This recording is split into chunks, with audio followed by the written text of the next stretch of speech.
welcome to another episode of the Always Be Testing podcast. I'm your host, DeGrange, and I'm really excited to talk to Reagan Fry today. Reagan, what's going on, man?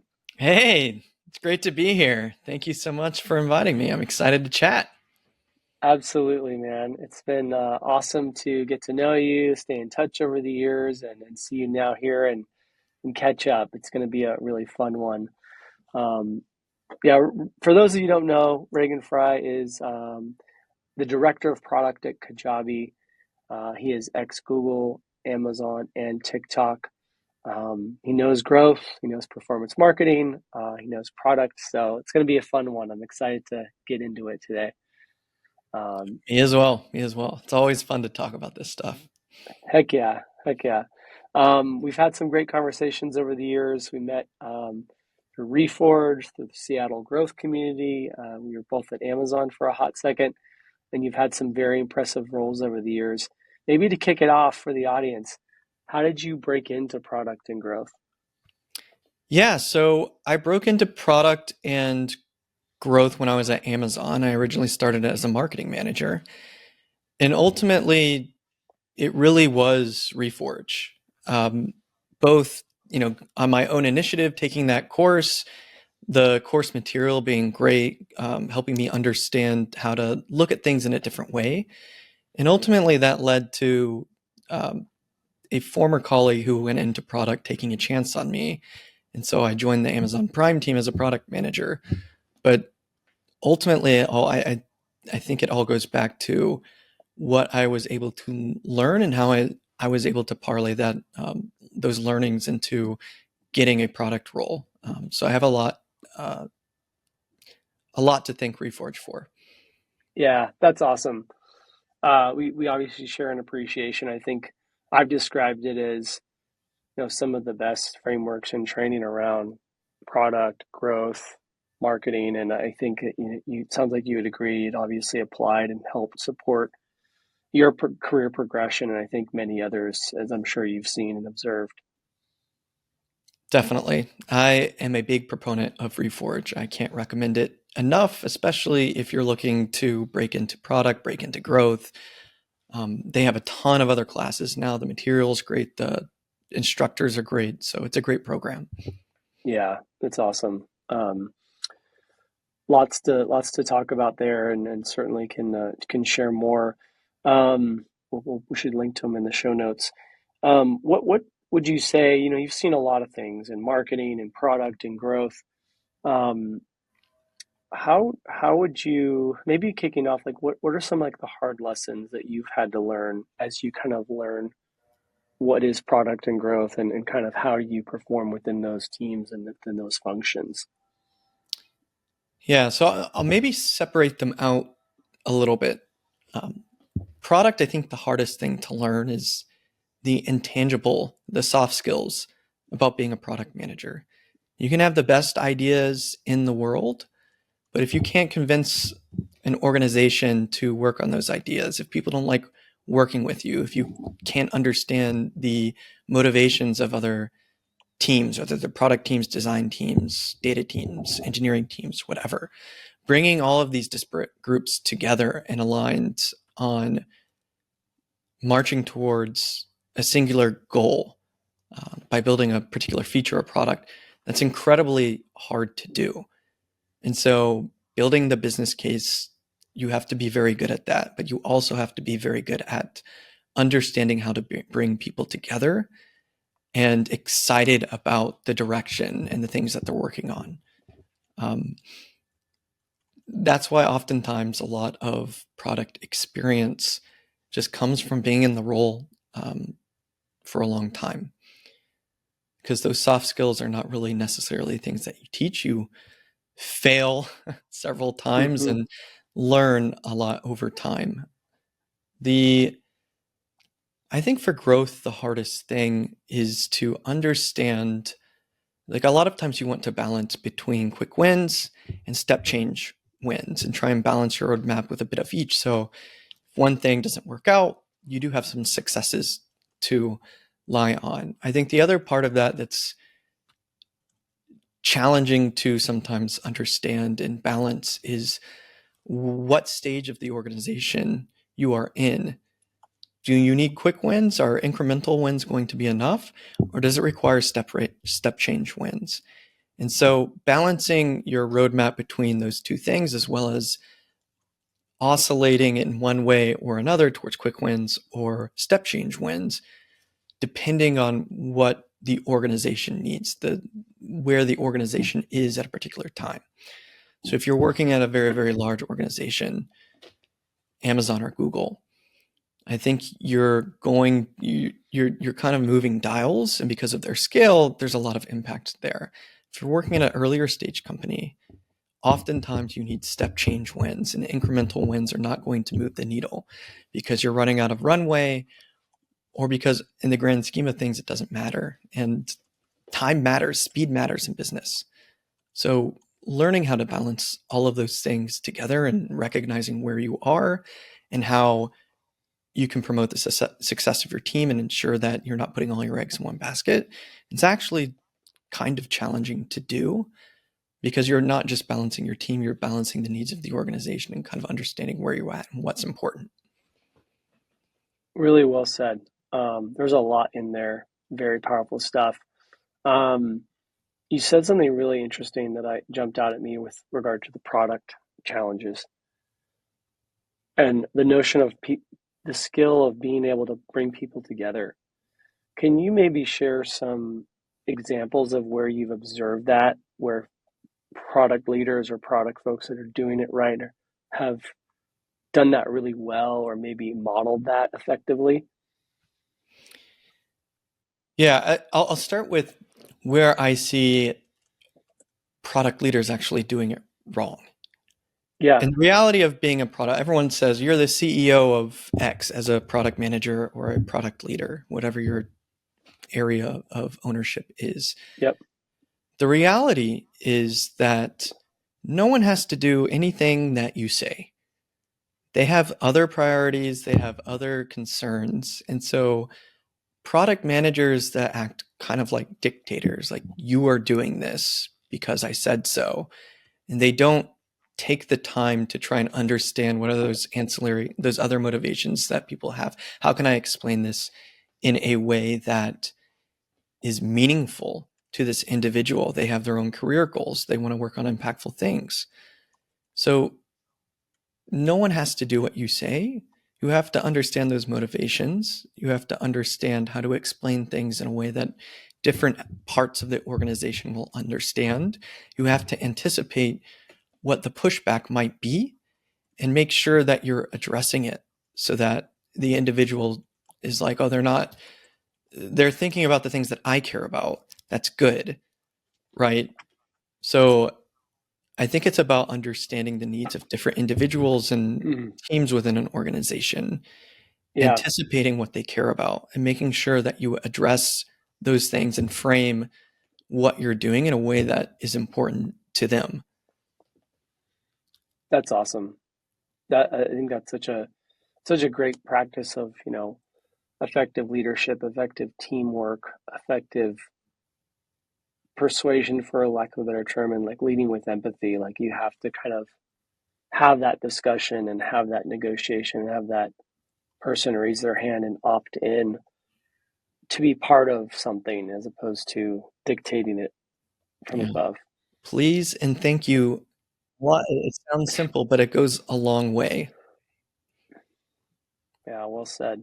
That human touch of care that does really matter in a significant way. It's amazing.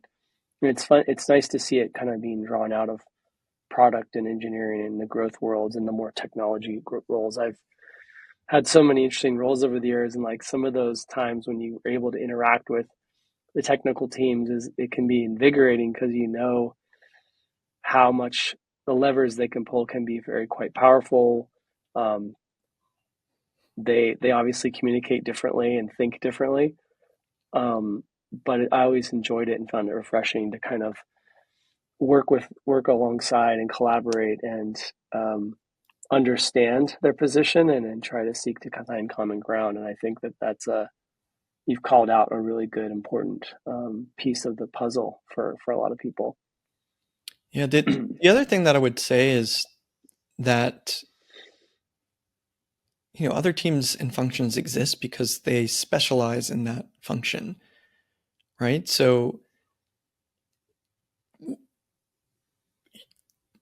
I think oftentimes if you dictate specifically how this needs to be designed or how this should be built, Mm, you are not an expert, right? You need to explain the end goal and work with these teams about what are the options for us to get there, listen to their recommendations, and ultimately make a decision based on the information that they put forward. If you start for this is exactly what we're going to do, you take a little bit of their craft and their joy out of being able to create something.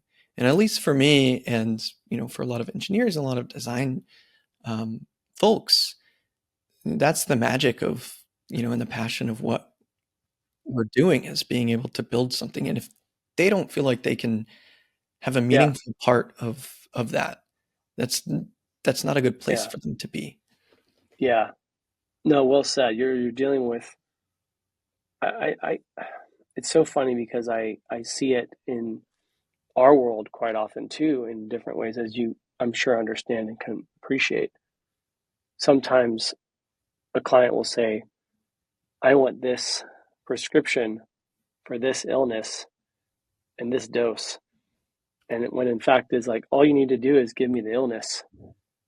We Hmm. take pride in being able to tell you the prescription and the dose and the training to get you back to healthy and growing, and it really resonates with me that it unfortunately people have a tendency to kind of fall into that. Here's the gum, let me show you how to chew it. you know Right. It's rely on others to do their best work. It doesn't mean it's an excuse not to be involved, right? If it is like I yeah, know what yeah, will convert in a design, like in a user flow. I know that this will convert, but I don't know how to make it look beautiful from a design yeah, perspective. And understanding those things about where you're really strong and where you're not as an individual, um, or as an yeah, organization, even as a client, um, that yeah. is how you get the best kinds of outputs. You're not hands off the wheel, and that's so funny because I wasn't necessarily the best at managing agencies or external resources or internal teams, but I always felt like I really enjoyed giving them an opportunity to thrive and have enough reign and leeway to feel like they could have some agency over their growth and charting their how do we get to this aggressive, exciting goal together. And I think Exactly. that's It's about doing it together, yeah, I think is the main thing. If you're prescriptive, you're not really doing it together. And then ultimately, someone else is just executing yeah, yeah. Easier said than done, but I think it's a for sure. really great call out. So kind of an epic run. You're still on it. Let's hit Amazon first. What's the big learning test from your Amazon experience? If you could kind of give us the Reader's Digest as best you can. Yeah, I think one of the best learnings that I took away from Amazon is it is frequency matters than more than like one big purchase. You want to develop a habit because over the long term, that's a lot stickier than one big thing. Like I can spend $1,000 in 1 week, but if I spend $200 each week for 3 weeks, even though it's less money, I'm going to be a happy, healthier customer because I've developed that habit. And how this manifests is in a specific example is how you do promotions. So I can give you a $15 gift card for doing some high value action, or I can give you $5 each week for 3 weeks to develop that habit. $5 each week for 3 weeks is in the long term more impactful. So for example, in a while ago in Prime Now, it's $15 for shopping in Prime Now for your first shopping experience.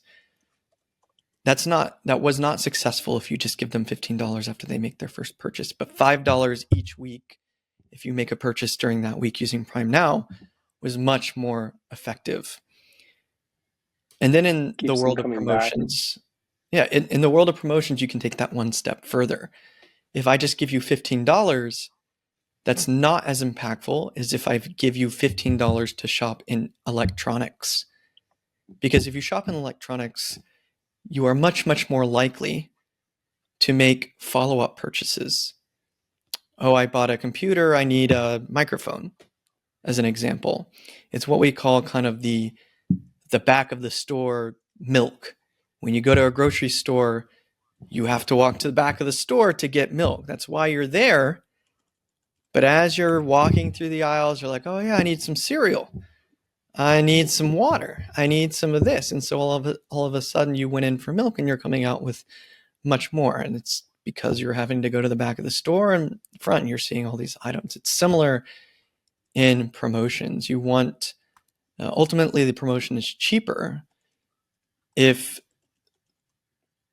the promotion gives you money or whatever kind of incentive it is to take an action that typically results in more actions. It's all about creating that habitual, sticky behavior, because that's where it is much more likely that a user, regardless of the product, gets to that value moment.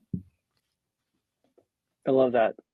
Such a good trade-off and such a clear takeaway. Obviously a ton of learnings, but to be able to manufacture and support and nurture that habit moment we talk about is so critical, it sounds like. And I love the difference.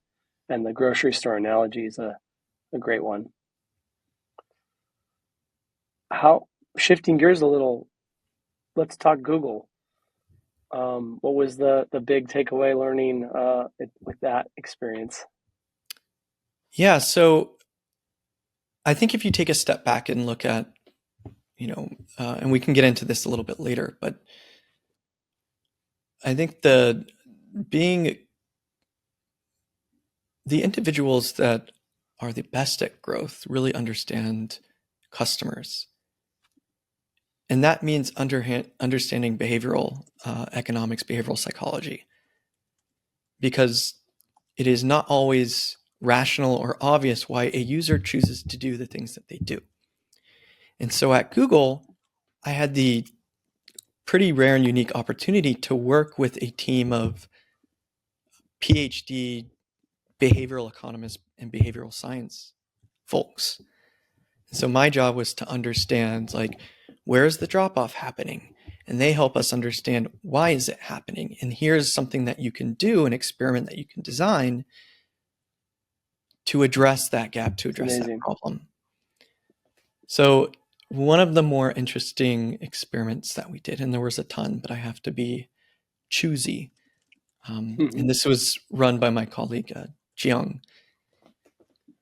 There was a program in India for Google Pay where they were essentially just giving out, using like kind of scratch cards to win money as an acquisition lever. That is really not a good idea for acquisition, because in the long term, people expect that money. And if you take it away, then all of a sudden, like, everything stops, right? All the behaviors stop because it's always tied to that monetary value, and it gets really, really expensive. And what we found was that, we needed to reduce the cost of the program. And what we found is that if we increase the frequency of you doing that scratch off and winning like $1 versus the dollar amount that you would actually win, we could lower the cost of the program and not have any downstream negative side effects in terms of business metrics, etc.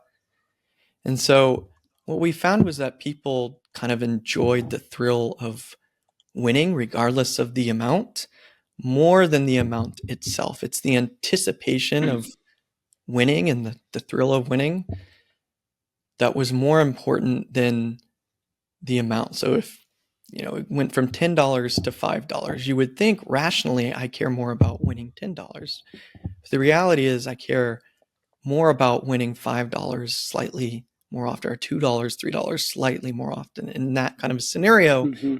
you lower the cost of the program. And I Yeah, always thought that was super interesting and a very clever test that the yeah. team was able to run. In your experience, is there variable rewards? Is that the terminology used? Or it's like you've Exactly. talked about this concept before, but is that kind of what you're tapping into there?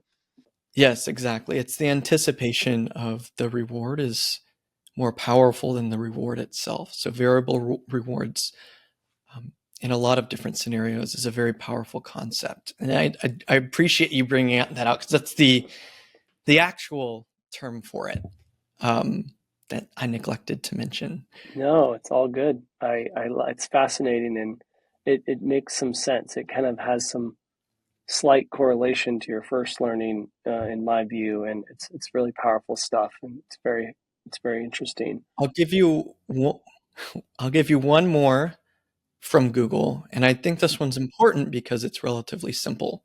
Also, probably the most impactful test that we ran. So when you're signing up for YouTube Premium, you can get a free trial, right? The flow is fairly simple. It's a couple of steps. And before you start your free trial, there's kind of a buy box that says free trial, $0. What we noticed is that a lot of people were dropping off at that buy box step or the checkout step rather. And we noticed that the reason was even though it's free trial, it says $0, the CTA, because of how the system kind of worked, said buy. And that creates a lot of cognitive dissonance and apprehension. How do you buy a free trial? Am I buying something? I'm going to leave. I don't want to do this. Right. And so, a lot of people that I talk to is like, oh, it's not that big of a deal. It says free trial at $0. Like, we don't want to do the work to fix it. But the reality is it does matter. And so when we changed that from buy to start trial, you had I think it was around 12% increase in conversion, which at the scale of Google is like $70 million a year um, in ARR or MRR, however we were calculating it. I don't remember. Amazing. But those simple things really Love. matter. They really do. And they can have a huge impact. And so I guess the lesson there is you can have big impact from small changes if you figure out the right small change to make. And of course, Amazing. as we all know, CTAs are super important. Yeah, absolutely. What a great call out. Like there's an expectation that comes with that buy word. Less expectation comes with that start trial word. Such a fascinating area. I enjoy it greatly and love talking to you about it. It's fantastic stuff. Um, Moving on the trip to the trifecta. Really cool learning experience. Many at TikTok. What's one of the bangers that you want to share with the crew? I have a couple here that I'd like to share because I think they're just so interesting, if you'll indulge me.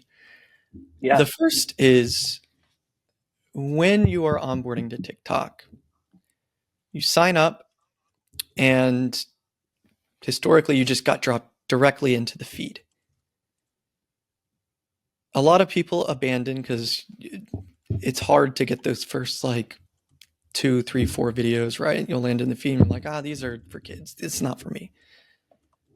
So what we did was we had an interest selector. So you sign up, select your interests, get dropped into the feed.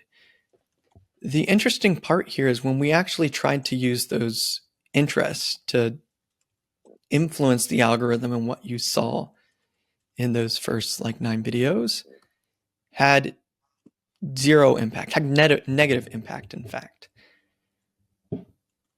But we also had a variant where it had no impact on the algorithm. You just select interests and we do nothing with that information. that performed better. When we removed the interest selector, we had more people drop off. And so the learning there was that it's kind of like an IKEA effect mixed with algorithm aversion. IKEA effect is the more you effort or the more effort that you put into like building something, the more invested in that thing that you are. Algorithm aversion is the less, I guess, control that you believe that you have over how the algorithm works, the less you trust it. And so you have a scenario where you're dropped into the algorithm and they're like, this algorithm doesn't work for me.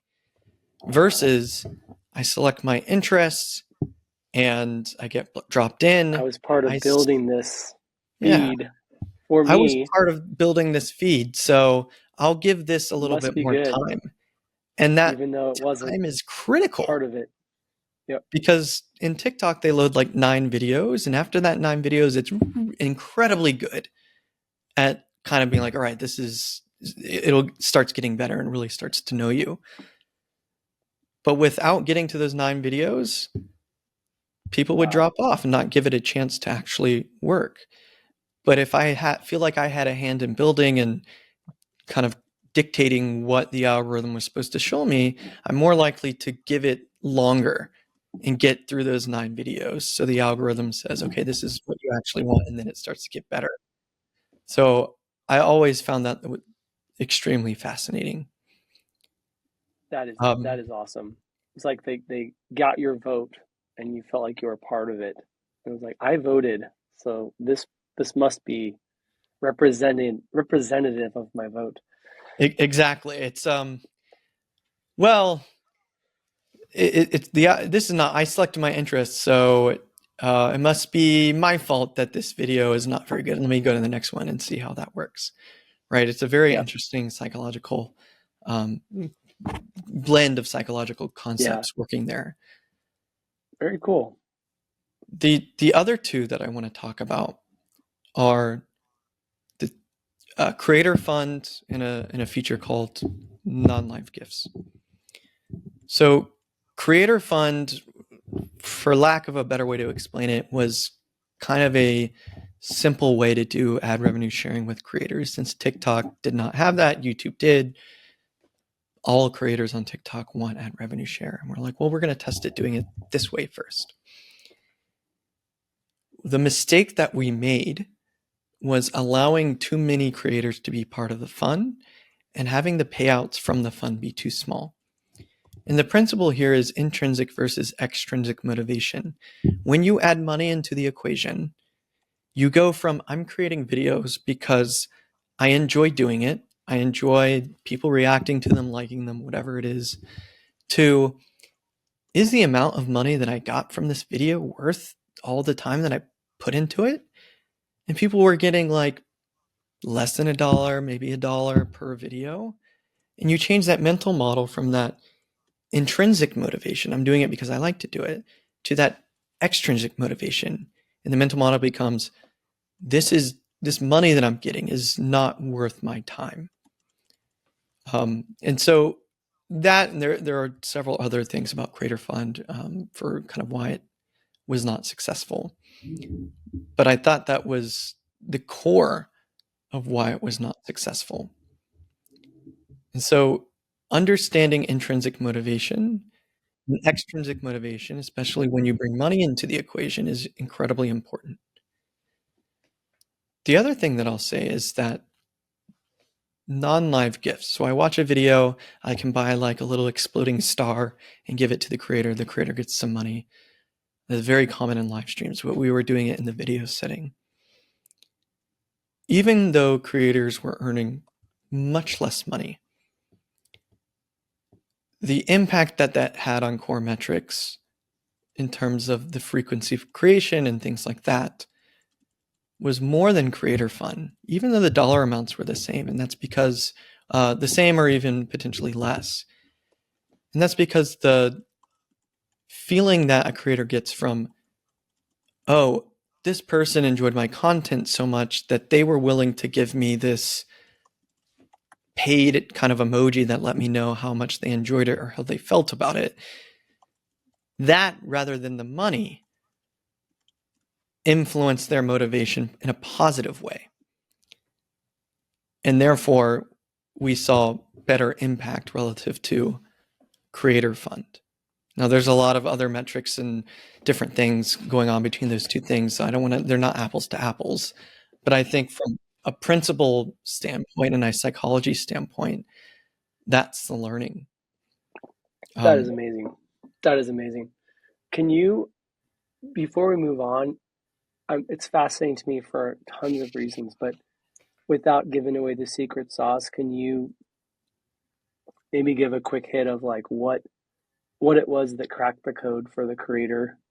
And if you can't share, that's fine. But like just from the high level, like this is what we was changed after I left or during this period of learnings where they realized they needed to, and maybe, gifting perhaps a small piece of that evolutionary learning of how to create a proper creator ecosystem on TikTok. And that maybe is part of a larger conversation for later, but I'm compelled to ask, what was it that kind of turned the tide for creator monetization and creator fund like activity at TikTok? Yeah, I would say that, first of all, for non-live gifting, and this is another like product lesson, it was in a pretty prominent part of the app within the comments section. And so even though it was successful on the terms of like what it was supposed to do, what we thought it would do, we removed it from that. It's still there, but it's less prominent. And so even though it was successful, the reason we had to remove it was because there was something else that we could put there that was much more successful because it's valuable real estate. And so you can be successful, but also the product can still, I don't want to say fail because it's still there, but it can still not work in the way that you intended because there could be a bigger fish and a more impactful way to use that real estate. And so I think that was a learning for me. What I'll say about, cracking the creator code at TikTok, I do not think that creator monetization at TikTok really, like in a direct way, really influences creators at TikTok. I think the value at TikTok is that because of the algorithm, you can gain a large following or a lot of views very quickly at any time. And at the time, and still somewhat true today, that was not true on other platforms. On YouTube, you have to have a bunch of subscribers. It takes a long time. Same for Instagram. Now there's like reels and shorts that are still going off this. But the biggest motivator is that you can very quickly get a lot of views and build a large audience in a very short amount of time. And I think that more so than anything else was the biggest kind of way that TikTok kind of cracked the creator code. And with that comes forms of monetization, like you have a big audience, you can start to get brand deals. They don't really do ad revenue sharing, and yet a lot of creators, millions around the world, still use TikTok. Because what I think creators are finding is you are renting your audience on these social platforms. The way to really build a sustainable business and to make money in the long term, if you want to do this full time, is you have to figure out a way to migrate your most engaged audience from those platforms to something that you own and you control. And in that way, you diversify both your traffic sources. You need to be multi-platform, YouTube, TikTok, etc. You need to kind of funnel all of that to one place that you are able to own and control and leverage a more diverse array of monetization or revenue streams to be successful. And so I think creators are really starting to learn Yeah. that over time.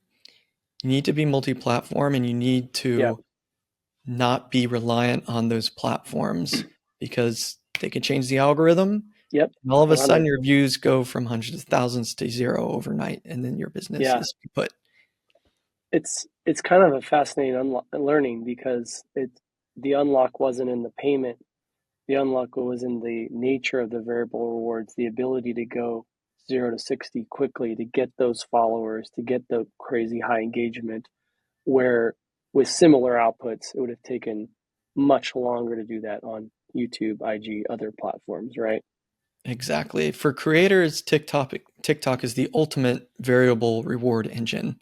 And I love that you brought that up, because that is a perfect way to describe it in the context of creators.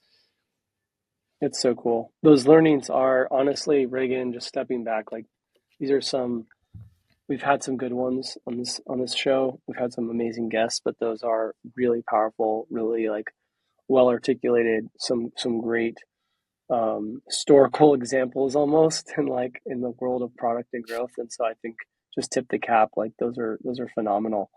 Um Thank you I'm so gonna kind much. of yeah, man. Always dropping heat, always dropping knowledge. Let's bring it down the home stretch. I'm gonna wrap them up because I feel like that was just so much. Like we could make like uh, multiple shorts out of that and fun more. It can offshoot multiple more topics. But what zooming into now, like with all the cool stuff that's going on with you and leading product at Kajabi, just generally speaking, what are you most excited about now? Oh man, I'd say there's two things. One is there's a real problem in the creator economy that we need to solve. I kind of to it earlier, but there are three legs to the stool in the creator economy. There are the platforms that distribute content, so your TikToks and your YouTubes, etc. There are the folks that consume content, so you, me, everyone listening to this, everyone in the world consumes content on these platforms. And then there are the creators of this content. So the platforms get a lot of value because they can sell ads off of the viewers that consume the content, and they make money. The viewers get a lot of value because they're getting all of this wonderful content, all of this knowledge, the Library of Alexandria at their fingertips, essentially for free. The creators in this three-legged value exchange get the short end of the stick. And arguably, they're doing the most work because they're producing all this content and they aren't getting reciprocal value in return. And so I'm excited. It's hard out here for us, Reagan. It's really hard. I'm excited about solving this problem and creating a more equitable value exchange between these three pillars in the creator economy. The other part that I'm incredibly excited about is AI. Everyone's excited about AI. I know it's a big topic, but I want to emphasize this is not like a flash in the pan. This is not a Bitcoin where the value is actually not super clear. How is this bring value to people? How is it used? AI is incredibly valuable. And I think there's a lot of apprehension, especially from creators, about AI and it's going to create content that's going to, compete with me. But I actually think that is the wrong way to look at it. We know that being creator is incredibly hard. It takes a lot to email Reagan, get him on, have some notes, get him on your podcast, record the podcast, edit the podcast, distribute that podcast. Same thing for TikTok creators. It takes a lot. It's hours to create a 15, 20, 30-second video. There's a Yeah. lot that goes into it. It's not easy. It's even harder to build a business off of that. Yeah. And I think what AI does, all of those things kind of behind the scenes, all the back office stuff, taking the transcription of this podcast and summarizing it, for example, AI has the potential, and it's not even the potential, it's already doing this, to essentially automate or make all those back of office processes that goes into being a creator. You're essentially running a business. It makes it incredible, a lot easier. Yeah. So you as a creator can focus more on creating that original, authentic content. Where do I sign? Give me the pen. The other thing that I'll say is creators thinking about like AI is going to create this content that's going to compete with you. They're not necessarily 100% wrong. That's not a unfair concern to have. And so where I think this kind of creator world is going is that authenticity and things that can't be created by AI, your particular very deep knowledge in a particular space, or your ability to connect with people and engage with people, whether it's live stream, comments, a community, whatever, that authentic engagement is going to become much more important. So the creators that are able to use AI to save more of their time so that they can connect with their audience in a more engaging and authentic way and spend more time there and on creating the content that they love and leveraging their deep expertise are going to be very successful. So I think creators should look at it as an opportunity rather Yep. than an existential Huge. threat. I love that. I couldn't agree more. It's like you guys are solving a big problem. I couldn't agree more about the three legs of the stool. We're going through that ourselves. I feel it. And it's a big opportunity. You bring a lot of ideal experience to it. And I think we could have an entire new episode just about that topic, as well as many others. Um, Turning it around the home stretch, as I promised, making it, go into the fun and personal questions. What's a fun product that you've bought recently that you're obsessed with that you want to share with the audience? Ooh, this is a good question. Fun product that I've bought recently. It's mostly baby stuff I for was the gonna last say 6 months. probably kid related. You know, Congrats on becoming a new dad. thank you, thank you. I would say I love my Roomba. Any product that saves me any amount of time being a busy professional and a dad, new dad, It's anything awesome. that saves me time to spend more time with my family or spend more time with myself, Yep. I obsess over. I think there's two things. One's a little bit more fun, but I discovered there are these CO2 wine openers. Oh, This is the best small product I've bought in the last like year. But basically, you just kind of stab it, push a button, and it pops open instead of doing the whole like I gotta do the corkscrew and then yep. I gotta try and pull it Yep. out. I was like, this is such a simple and amazing product. When Yep. I saw someone do it, I was like, it was an aha moment. My mind was literally blown, and I immediately bought one. Nice. Nice. Um, I so love yeah, it. And you have some really phenomenal wines up in Washington, by the way. Just for the audience needs to know this. Same latitude as France. yeah, wonderful wines. I love And kind of collecting wines. It's a fun little hobby, but the you're most the annoying third thing is guest doing the on that corkscrew. is into that. So you're in good company. Yeah, You just got don't some ask really me to like smart. taste and rate wines because I'm terrible at that. Hey man, I'm a you simple enjoy it. man. That's all that matters.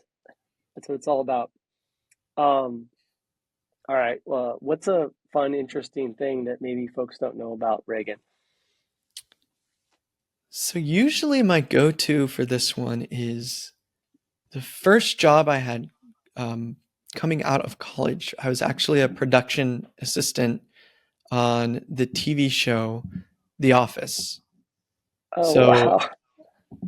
I got to take shots with the cast and crew at like a rap party.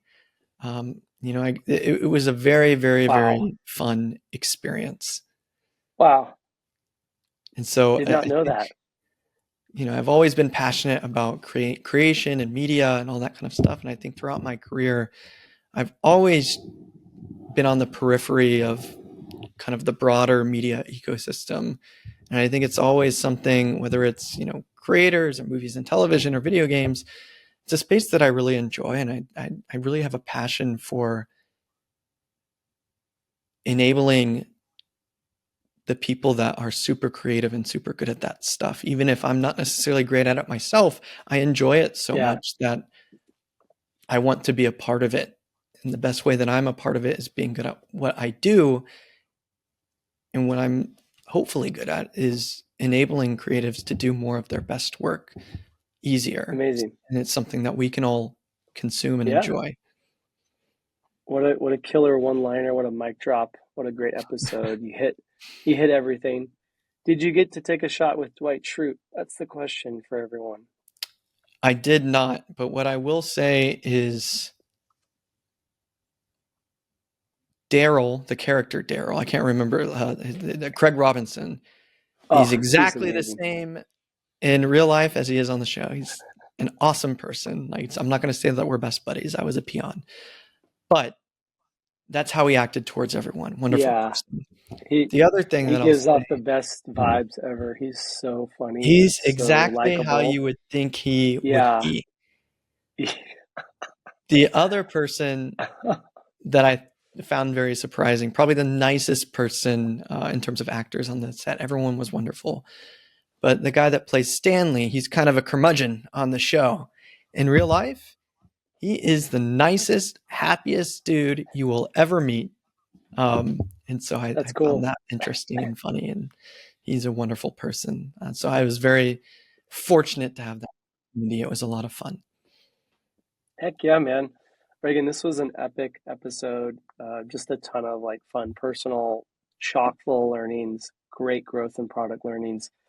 We always go deep and have great conversation. This was no exception. I think people are going to have some really good nuggets to pull out, and hopefully we can get those surfaced and shared properly. For those that want to look you up and learn more and ask you questions and connect, where can they? What's the best place to do that? The best place to do it is on my LinkedIn. At some point, I should probably have a website and maybe a blog or something like that to actually Too be a busy for creator that stuff. myself. One But day. unfortunately, haven't got quite there yet. Too busy growing these great companies. Reagan, you're the man. Thank you so much for joining. Have an amazing weekend, and we'll talk to you soon. Thank you so much, Ty. It was wonderful being on the show and also wonderful talking to you again. I love talking to you because we are just so passionate and we can go deep into all these things that, we both find super interesting. So thanks again and Always. have a great day. You too, man. Take care.